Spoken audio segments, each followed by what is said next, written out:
સુરત જિલ્લાના કડોદરામાં જીઆરડી જવાનની હત્યા પ્રકરણમાં મોટી સફળતા. પોલીસે સુપારી લઈને હત્યા કરનાર આરોપીને ઝડપ્યા.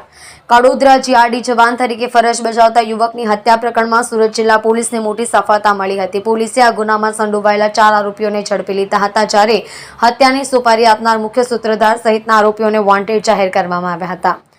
કડોદરા જીઆઈડીસી પોલીસ મથકમાં જીઆરડી તરીકે નોકરી કરતા હતા અને પલસાણા તાલુકાના શીઢાવ ગામે આમલેટની લારી ચલાવતો કિશન રાઠોડ નામનો યુવક 20 તારીખના રોજ પોતાની લારી પર હાજર હતો. દરમિયાન કેટલાક ઇસમો બાઇકોને મોપેડ ઉપર લઈ આવી કિશન રાઠોડ પર હુમલો કર્યો હતો.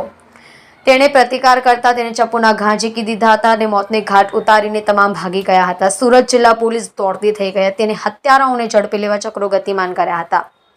સુરત જિલ્લા પોલીસે ગણતરીના દિવસમાં હ્યુમન ઇન્ટેલિજન્સ અને સીસીટીવીને આધારે 4 જેટલા ઇસમોને મોપેડ, રોકડા, મોબાઈલ સહિત 1.18 લાખના મુદ્દામાલ સાથે દબોચી લીધા છે. કિશન રાઠોડની હત્યાની સુપારી શિવકાંત ઉર્ફે શિવા ટકલા લલન યાદવે આપી હોવાનું જણાવ્યું હતું. પોલીસ હાલ હત્યાના ગુનાના મુખ્ય આરોપી શિવકાંત ઉર્ફે શિવા ટકલા લલન યાદ સહિત 9 જેટલા ઇસમોને વોન્ટેડ જાહેર કર્યા હતા, જ્યારે ગુનાનો મુખ્ય આરોપી શિવકાંત ઝડપાશે બાદ જ ખબર પડશે હત્યાનું સાચું કારણ. જુઓ રાજેશ મંગલી સાથે સુરત એક્સપ્રેસ ન્યૂઝ ચેનલ.